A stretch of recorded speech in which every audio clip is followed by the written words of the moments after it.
Today I'm showing you how to become the most powerful, the fastest. Now this is great not only for if you start a new game, but even in your current playthrough. If you're not already utilizing this strategy, you can return perks and convert into this strategy. This is not my first playthrough. I've already beat Armageddon Hardcore.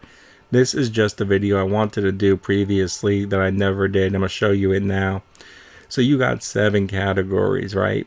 If you wanted to max out 7 categories, not only would you have to do every story mission in the game, you'd have to do every dungeon, get every chest in every area, and you'd have to farm enemies.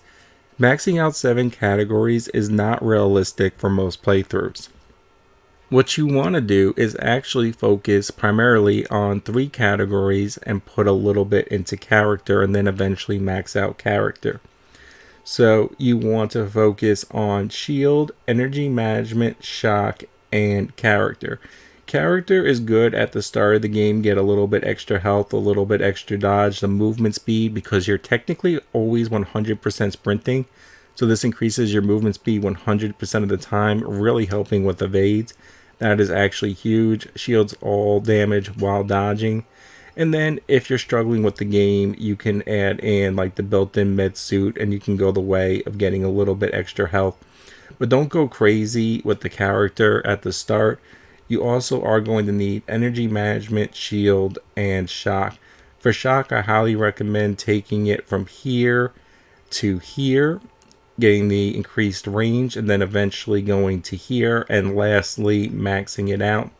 For the shield, go from here to the longer range, and then eventually to the reduced cooldown, and finally maxing it out. For energy management, take it from the start to increased energy regeneration rate to having 5 cells, and finally maxing it out. The polymeric jet and frostbite aren't that great, and the telekinesis, if you want to play around with it, you can always mid-game just remove your shield perks and play with that instead. But if you want to become the most powerful, the fastest, what you really want is shield, energy management, and shock. Having energy management also allows you to use the Dominator a hell of a lot more, and the railgun if you're a fan of the railgun, and that will let you have more resources so you can upgrade more weapons faster. And that's how you become the most powerful, the fastest. It's pretty simple, but if you try to split your perks between 7 categories, you're just not going to become powerful. It would take you forever to get that maxed out.